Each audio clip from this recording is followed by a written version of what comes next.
limbah dari tanah liat. Kali ini kita akan mengunjungi Ibu Mujiati yang sehari-harinya beliau membuat gerabah, yaitu kutu dan lemperan.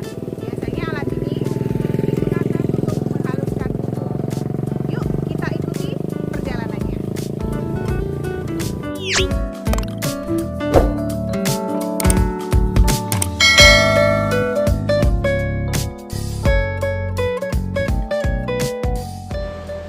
Proses pembuatan gerabah diawali dengan pengambilan bahan yang berupa tanah liat yang diambil dari persawahan di sekitar Dusun Padi, Desa Purwoasri.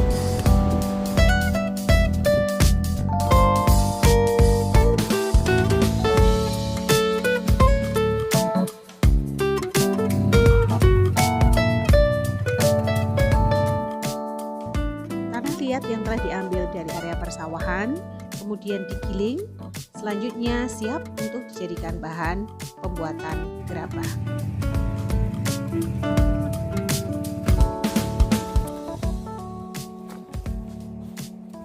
Penjatun sampun dangun damel gerabah menika? Sampun sejak kecil lah, sudah bisa bikin kan asli sini. Untuk membuat gerabah menika bahanipun menapa kemawon? Tanah liat, pasir, itu tanah dari sama pasir ya ini, sama ini palu, secang, keriknya ini,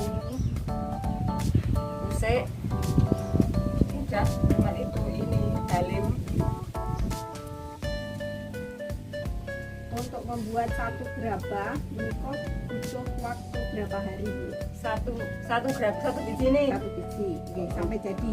Sampai jadi satu hari, kalau satu ya jadilah Sehari dapat berapa? 25 biji. biji. Oke. Sampai bisa dijual itu butuh waktu berapa hari membuatnya? Ya kira-kira 1 minggu. Satu minggu.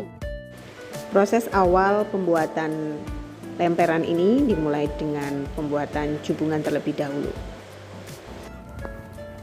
Ini jenenge jujungan dulu. Dijujungi sik.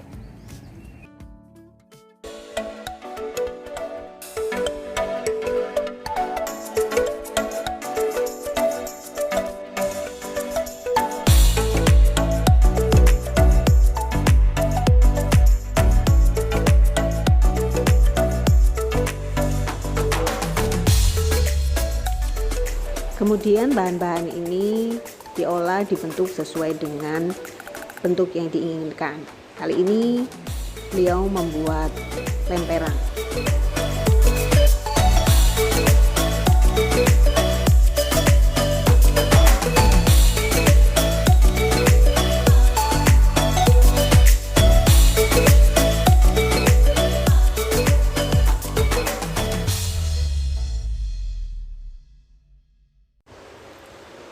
Setelah mendapatkan bentuk sesuai yang diinginkan, kemudian gerabah diperhalus permukaannya.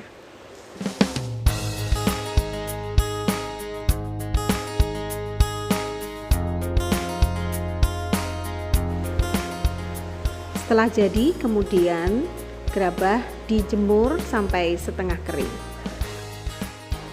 Setelah bahan setengah kering, kemudian dikerik untuk dihaluskan kembali.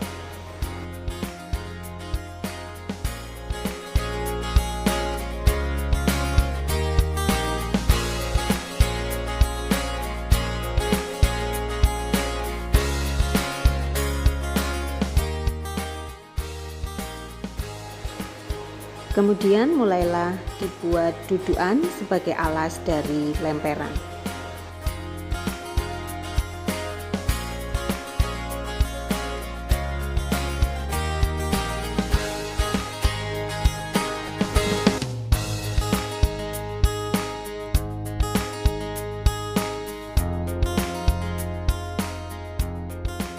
Setelah lemperan berbentuk sempurna, kemudian dijemur untuk yang kedua kalinya dan siap dilengis.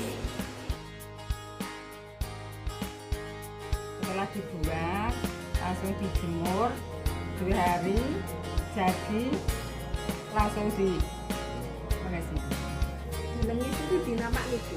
dilus ini loh sama batu ini namanya dilengis kalau ya dilus lah.